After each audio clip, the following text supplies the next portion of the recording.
4. Filipenses capítulo 4, versículos 6 a 8. É um texto bastante conhecido. O pastor Marco Aurélio pediu, está com o propósito de que a gente pregue a mensagem cada domingo sobre um livro da Bíblia, até que a gente varra a Bíblia inteira, né? E eu percebi, eu tenho minhas mensagens, meus irmãos sabem que eu já prego há muito tempo, quase 50 anos. Eu tenho milhares de mensagens. Eu descobri que eu só até hoje estou pregando uma mensagem do livro de Filipenses. Eu fiquei, nossa, bom, essa vai ser a segunda. Pelo menos como texto básico. Filipenses 4, versículos 6 a 8, a palavra de Deus nos diz o seguinte: não andeis ansiosos de coisa alguma, em tudo, porém, sejam conhecidas diante de Deus as vossas petições, pela oração e pela súplica, com ações de graças. E a paz de Deus, que excede todo o entendimento, guardará o vosso coração e a vossa mente em Cristo Jesus. Finalmente, irmãos, tudo que é verdadeiro, tudo que é respeitável, tudo que é justo, tudo que é puro, tudo que é amável, tudo que é de boa fama, se alguma virtude há e se algum louvor existe, seja isso que ocupe o vosso pensamento. Que o Senhor abençoe essa palavra em nosso coração e em nome de Jesus nós recebamos. Amém? Pai, obrigado porque podemos ter liberdade em ler a Tua palavra e queremos agora invocar a Tua presença para que Tu nos abençoe e nos permita ouvir a Tua voz. Te agradecemos e pedimos em Teu nome, Jesus. Amém. Essa semana que passou eu recebi um pequeno post via WhatsApp, e ele dizia uma coisa bem interessante. Ele dizia assim: depressão. O que é depressão? Excesso de passado. Estresse, excesso de presente. Ansiedade, excesso de futuro. Interessante, né? A depressão é excesso de passado, estresse, excesso de presente, ansiedade, excesso de futuro. E o texto que a gente acabou de ler, ele diz para que nós não andemos ansiosos, não temos ansiedade. E certamente a ansiedade é uma das maiores causas dos consultórios psiquiátricos estarem cheios, né? A ansiedade é aquele sentimento, né, de preocupação com o que está para acontecer. Existem várias versões. Você pode ter ansiedade por coisas boas. Eu lembro de um parente minha, uma criança, né, um adolescente, em que ela tinha desejado muito ganhar um presente e ela estava indo de carro com o pai buscar o presente e ela estava tão ansiosa que ela começou a passar mal, teve que parar no pronto-socorro, de tão ansiosa que ela estava por causa da expectativa de receber um presente. Então a ansiedade pode ser uma coisa boa, mas faz mal, tanto assim que ela foi parar no hospital por causa disso. A ansiedade também pode ser, e é normalmente, né, a grande parte, é uma preocupação com algo que está para acontecer, ou que não devia acontecer está acontecendo, ou que devia estar acontecendo e não está acontecendo, ou não vai acontecer. Essa preocupação, essa expectativa, ela cria um sentimento que a gente chama de ansiedade.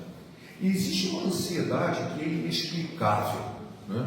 Eu me lembro de uma sobrinha minha que ela estava muito inquieta e muito irritada, e a mãe chegou e falou assim: o que você quer? Eu disse: eu quero, mas eu não sei o que eu quero. Puxa, ela estava ansiosa por algo que ela nem sabia do que se tratava. Então existe uma ansiedade que você nem consegue explicar. Existe ansiedade de coisa boa, coisa ruim, e outras que você nem consegue explicar. Mas o fato é que a ansiedade, ela nos deixa muito inquieto, doente e até mata. Tanto assim que os psicólogos estão cheios de gente ansiosa. Existe uma classe de remédios chamado ansiolíticos, que é para ansiedade. Não seria um remédio só para tratar isso. Você imagina o quão sério é esse tipo de sentimento. E a palavra de Deus, em vários momentos, diz: olha, você não deve estar ansioso. Você não precisa estar ansioso. E eu gostaria de trazer um texto de Jesus falando sobre a ansiedade, que está no Sermão da Montanha, lá no Evangelho de Mateus, está no Evangelho de Lucas também, mas vamos ler o Evangelho de Mateus, no capítulo 6, começando no versículo 25 e indo até o 34, Jesus fala sobre esse assunto. Ele diz o seguinte: Mateus, capítulo 6, versículos de 25 a 34. Por isso vos digo, Jesus falando, não andeis ansiosos, não andeis ansiosos pela vossa vida, quanto ao que haveis de comer ou beber, nem pelo corpo, quanto ao que haveis de vestir. Não é a vida mais do que o alimento, e o corpo mais do que as vestes? Observai as aves do céu, não semeiam, não colhem, nem ajuntam em celeiros, contudo o vosso Pai Celeste as sustenta. Porventura não valei vós muito mais do que as aves? Qual de vós, por ansioso que esteja, pode acrescentar um côvado ao curso da sua vida? Ou por que andais ansiosos quanto ao vestuário? Considerai como crescem os lírios do campo, não trabalham nem fiam. Eu, contudo, vos afirmo que nem Salomão, em toda a sua glória, se vestiu como qualquer deles. Ora, se Deus veste assim a erva do campo, que hoje existe e amanhã é lançada no forno, quanto mais a vós outros, homens de pequena fé. Portanto, não vos inquieteis dizendo, que comeremos, que beberemos, ou com que nos vestiremos, porque os gentios é que procuram todas essas coisas, pois vosso Pai Celeste sabe que necessitais de todas elas. Buscai em primeiro lugar o reino de Deus e a sua justiça, e todas essas coisas vos serão acrescentadas. Portanto, não vos inquieteis com o dia de amanhã, pois o amanhã trará os seus cuidados. Basta ao dia o seu próprio mal. Oh, que bênção! Que palavra poderosa! Aqui Jesus, ele interpreta, indica que a doença da ansiedade, ela tem várias bactérias. Tem umas bactérias que causam a ansiedade. Uma delas, e a primeira delas citada, é a incredulidade. Nos versículos 30 ao 32, ele faz uma comparação de como Deus cuida das coisas, mas você não acredita que Ele possa fazer isso com você. Por isso você está ansioso. Jesus usa uma coisa simples, uma necessidade básica, comer e vestir. Comer e vestir é uma necessidade básica, mas também vale para as outras necessidades. E parece que nós escolhemos, não é? Ele cuida disso aqui básico, mas essa minha necessidade ele não tem capacidade de cuidar. Isso não faz sentido nenhum a gente pensar assim. Se Deus é todo poderoso para cuidar das necessidades básicas de todo mundo, por que Ele poderia cuidar da minha, né? Nem que seja ela especial, não, mas da minha não. Eu lembro de uma mensagem que li há muitos anos, que é baseada no Salmo, e diz assim: será o teu Deus demasiadamente pequeno? Meu Deus, será que o seu Deus é pequeno? Ele consegue resolver um monte de coisa, mas essa aqui ele não consegue. Então ele é pequeno. Ele não é grande o suficiente, né? Ele não é poderoso o suficiente para resolver um problema que eu tenho. Ele resolve os outros, o meu não resolve. Isso é uma incredulidade, além de ser uma maneira equivocada de entender o poderio, a soberania de Deus, que é criador do universo, que consegue manter tudo sob o seu poder, menos a minha vida, né? Que Deus pequeno é esse? Isso é uma incredulidade. Então eu fico ansioso porque eu não acredito que Deus pode cuidar de mim.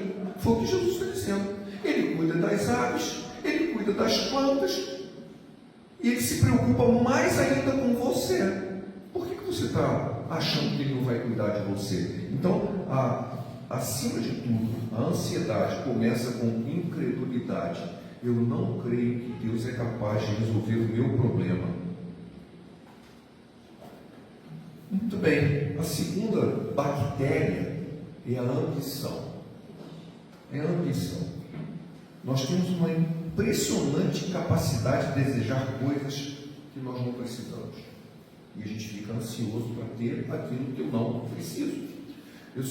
A incredulidade me leva à ansiedade de achar que Deus não pode cuidar daquilo que eu preciso. E existe uma outra ansiedade, por algo que eu não preciso. Uma vez eu li uma brincadeira sobre definição de shopping.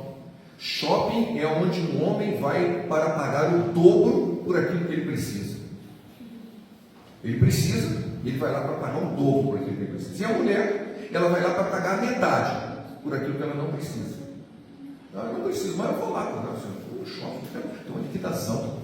Está barato. vou comprar 2. Não preciso, não vou comprar 2 porque está barato. Isso é ambição. Eu quero algo que eu realmente não preciso. E isso acaba por me estressar. Claro, por quê? Porque nós criamos uma necessidade. Ela não existe, ela não é necessária, mas eu crio aquela necessidade e aquela ambição me gera ansiedade por uma necessidade que eu não tenho, que eu não deveria ter. A ambição nos leva a desejar coisas inconvenientes. Muitas vezes, na maioria das vezes eu digo, fora da vontade de Deus. Ou que nos dê frutos ruins. Porque às vezes a coisa pode aparecer não tem problema nenhum, mas tem. Você não precisa dela. Mas eu desejo. E isso causa uma ansiedade. E aquela expectativa, eu quero ter aquilo, mesmo que eu não precise. E isso causa ansiedade. E a terceira, que aparece bem no versículo 33, né? Buscai, pois, em primeiro lugar, disse Jesus. Por que em primeiro lugar? Porque em primeiro lugar está eu, meu ego. Não, eu devo colocar outra coisa em primeiro lugar. Buscar o reino de Deus e a sua justiça. Mas eu busco a minha própria vontade, eu busco eu mesmo. Quando eu começo a me colocar no centro da minha vida e seja tão egocêntrico, que não é exatamente a mesma coisa que egoísta, mas egocêntrico é você se achar o centro do mundo, o centro do universo. Parece que os problemas nos afetam de uma forma especial, eu fico mais sensível. Se o meu ego está muito inchado, está muito inflacionado, está bem gordo, assim, qualquer coisa que toca, qualquer palavrinha me ofende, qualquer coisa vai contra o que eu penso, qualquer discordância, qualquer falha que me seja apontada, mesmo com respeito, mesmo com construtividade, com carinho, não, isso me incomoda. Como assim? O mundo deve girar em torno de mim. Eu vi um filme, uma série foi feita sobre lendas, sobre contos alemães, e um deles era muito engraçado. Conta a história de uma mulher, de um pescador, e ele encontra um peixe encantado. Acho que isso é uma lenda alemã, né? Ele pesca um peixe e esse peixe era mágico. E ele fica com pena do peixe e devolve o peixe. É parecido com a lenda de encontrar o gênio da garrafa, né? Que é uma outra coisa, que gênio, na verdade, é um equivalente a demônio, mas essa história, vamos passar batido, né? Ele encontra um peixe mágico, e ele devolve o peixe. E o peixe, grato por ele ter devolvido, disse: faça um desejo. E ele morava numa casinha muito pobre. Na verdade, no filme, né, era uma chaleira. Ele morava numa chaleira gigante, né? Uma casa em formato de chaleira. Ele morava numa casa muito pobre, era um pescador. Assim, eu queria uma casa melhor. Parece que faz sentido. Ele chegou a dar uma casa muito bonita. E ele conta para a esposa dele, né? Eu encontrei um peixe, não sei o que, aconteceu isso, ele me deu essa casa, olha como é que fica bonito. E a esposa dele não gostou assim, não, mas uma casa? Podia ser uma mansão. Por que uma casa? A hora que ela morava numa chaleira, tá? Uma mansão. Ela queria mais. Aí ele voltou lá, começou a cantarolar para o peixe, parece que ele tinha aprendido um jeito de chamar, invocar o peixe. O peixe apareceu, o que aconteceu? Minha esposa não está satisfeita pela casa, ela queria uma mansão. Pois não, isso aí é trivial. Puf, apareceu uma mansão, estava ela em uma mansão. Aí ele disse: mas eu não estou satisfeita com a mansão, não tenho servos. Eu sou uma casa, eu queria ter muitos empregados. Aí lá foi ele com o peixe, porque tinha um monte de empregado para ela. Disse: não, mas agora eu quero ser uma princesa.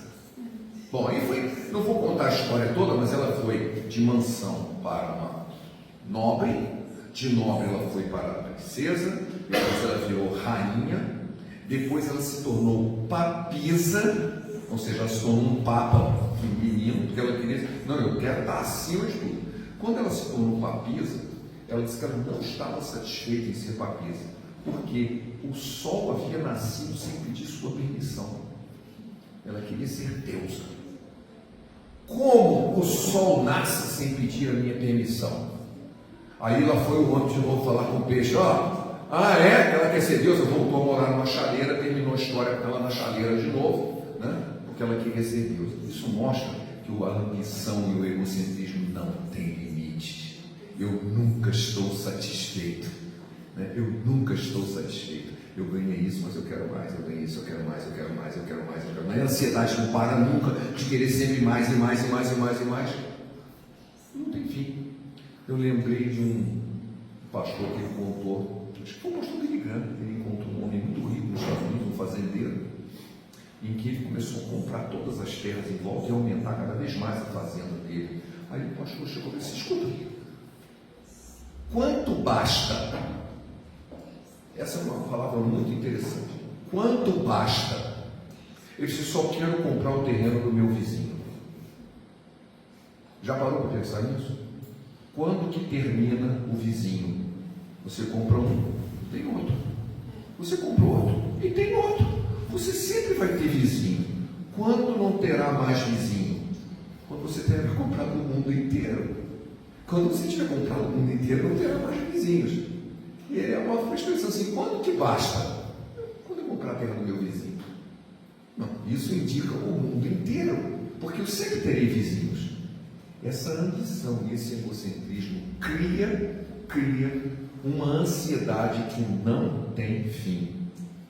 E o texto diz que nós não devemos andar ansiosos com coisa alguma. E isso é muito difícil, porque nós não precisamos querer ser deusas, ou deuses. Não, ninguém aqui, eu espero, ninguém aqui, nossa, como que o sol nasceu sem me pedir permissão?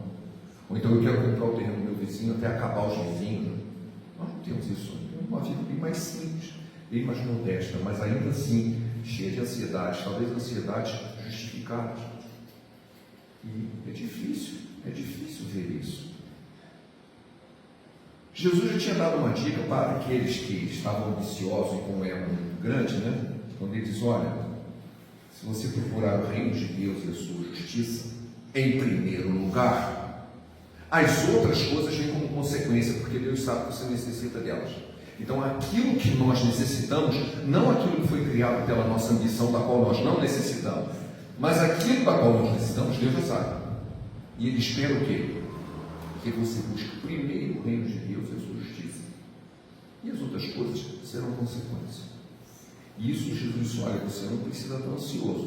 O que você tem que fazer? Colocar em primeiro lugar o reino de Deus e a sua justiça. E por isso você não precisa se inquietar. Confia no Senhor. Tem aquela história da incredulidade lá. Se você confiar que Deus pode, e Ele pode, você só precisa acreditar que Ele pode. Busque o reino de Deus e aí você não vai ter motivo para se inquietar. Mas, como eu disse, é muito difícil, né? Você chegar numa situação assim: olha, eu tenho que me preocupar, porque eu tenho que pagar o aluguel, eu tenho que fazer isso, eu tenho existe isso, existe aquilo.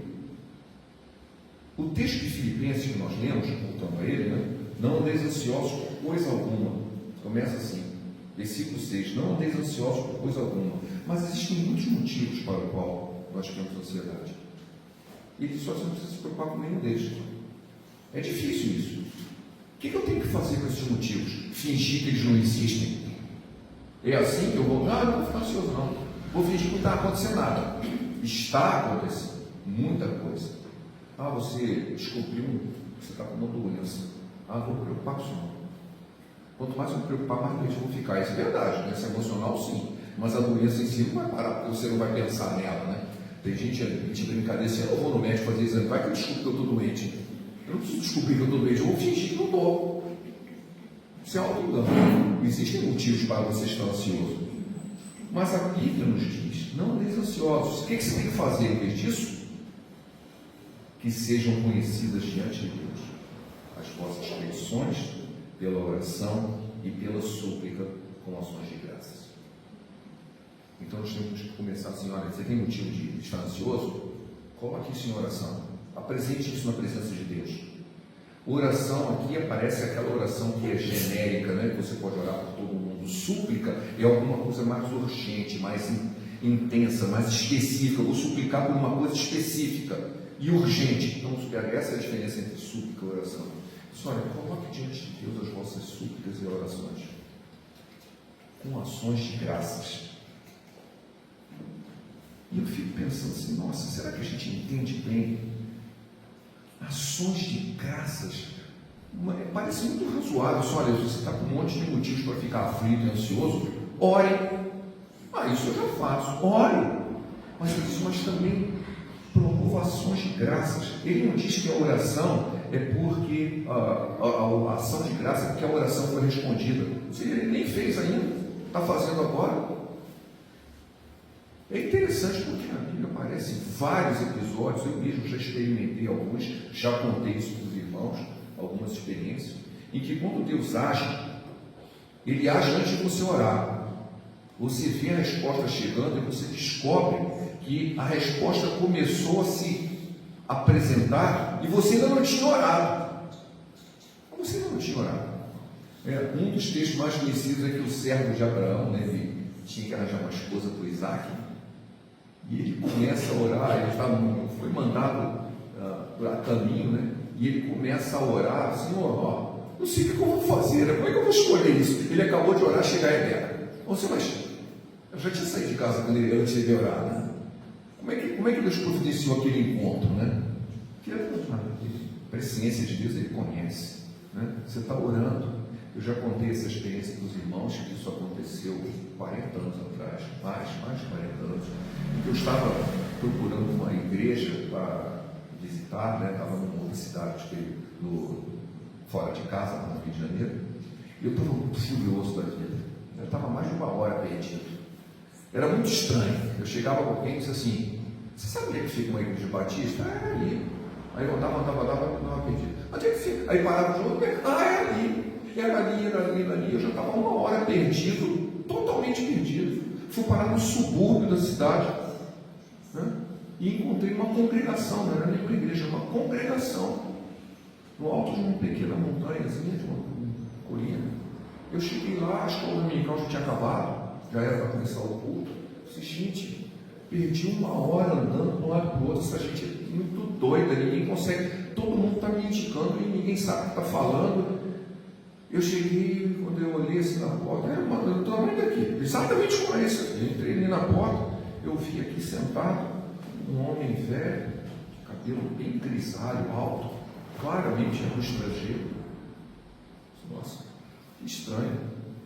Aí dei meia volta, fui tentar andar pela lateral da igreja para ver se encontrava alguém. E veio uma pessoa, em vez de dar bom dia, paz do Senhor, qualquer coisa. Ele chegou assim: você sabe falar inglês? Olha, que estranho. Na mesma hora, aquela doce voz. E veio na minha mente assim: agora você vai saber por que eu te trouxe aqui.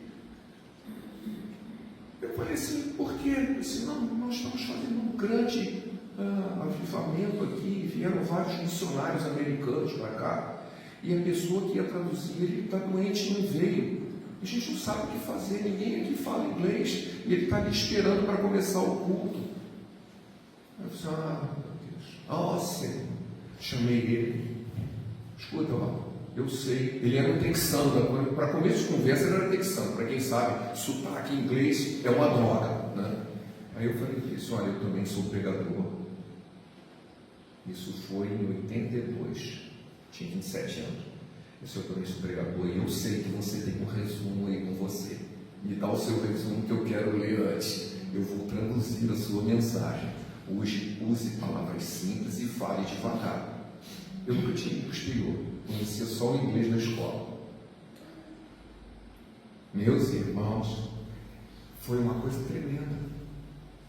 E aí ele foi falando, eu fui traduzindo, ele foi falando, eu fui traduzindo, eu fui falando, fui traduzindo. Quando chegou no final da mensagem, ele ficou emocionado. E ele disse: meus irmãos, vocês não entendem o poder de Deus.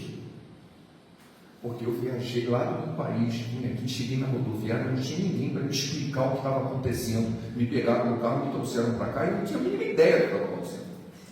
E eu estava sentado aqui, desesperado: Senhor, eu vim aqui, e o que vai ser? Eu acabei de orar, esse jovem entrou. Eu nunca esqueci isso. Eu disse: como assim? Eu estava perdido há 1 hora. Aí ele acabou de orar e eu cheguei, mas eu saí há 1 hora antes. O Senhor já estava providenciando a solução da oração dele antes que ele orasse. Porque o Senhor não conhecia o problema.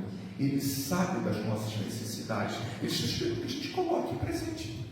Se você está ansioso, Ele vai resolver.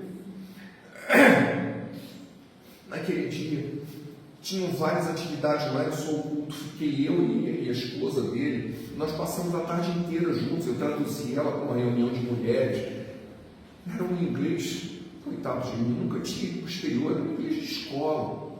Quando chegou a noite, a senhora que ia ser a tradutora, ela melhorou de saúde e ela veio traduzir. E eu participei do culto. E eu não entendia mais nada do que ele falava. Eu disse, Senhor, por que isso eu tive? Foi algo sobrenatural. Deus pode resolver tudo, não há nada que Ele não possa se resolver, que possa nos tirar a ansiedade, tudo está nas mãos dele. Há uma música do Diante do Trono que diz assim, por tudo que tens feito, por tudo que vais fazer, por tuas promessas e tudo que és, eu quero te agradecer. Esse é o motivo que ele diz aqui, olha,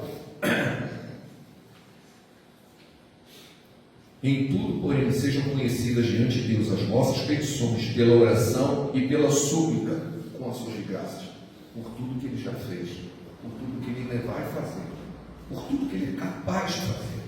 E aí fala uma coisa tremenda, não apenas fora de ansiedade, e a paz de Deus, que excede todo o entendimento, guardará o vosso coração e a vossa mente em Cristo Jesus. Essa paz, ela excede todo o entendimento. Não é um tipo de alívio que um psicólogo pode dar. Ele pode dar, mas é um alívio intelectual. Você pode tomar um ansiolítico e ter um alívio bioquímico, mas essa paz, ela excede o entendimento, porque ela vem de Deus. Porque ela vem de Deus. Assistindo essa semana mais um episódio do The Chosen. Tem muita gente que não gosta desse seriado. Eu gosto, me sinto muito edificado. Embora ele não seja estritamente bíblico, ele é muito edificante. E eu aprendi que uma cerimônia judaica da Páscoa, chamada Dayenu, eu pretendo fazer isso no PG dessa quarta-feira. Dayenu é uma palavra hebraica que significa teria sido suficiente. Dayenu, teria sido suficiente. Então é uma espécie de jogral que as pessoas fazem na Páscoa, em que eles começam contando a história do povo judeu, dizendo assim: se Deus tivesse nos libertado, mas não tivesse dado as 10 pragas, Dayenu teria sido suficiente. Se Deus tivesse nos atravessado o deserto, mas não tivesse dado o maná, Dayenu teria sido suficiente. Então eles vão contando a história do povo, sim, Deus fez isso, mas ele não precisava continuar fazendo, bastaria ter feito isso. Dayenu teria sido suficiente. E ele então conta isso em algum momento, os discípulos de Jesus fazem um Dayenu para ele, e é muito lindo isso. E aí eu peguei algumas frases que nós poderíamos dizer para nós mesmos.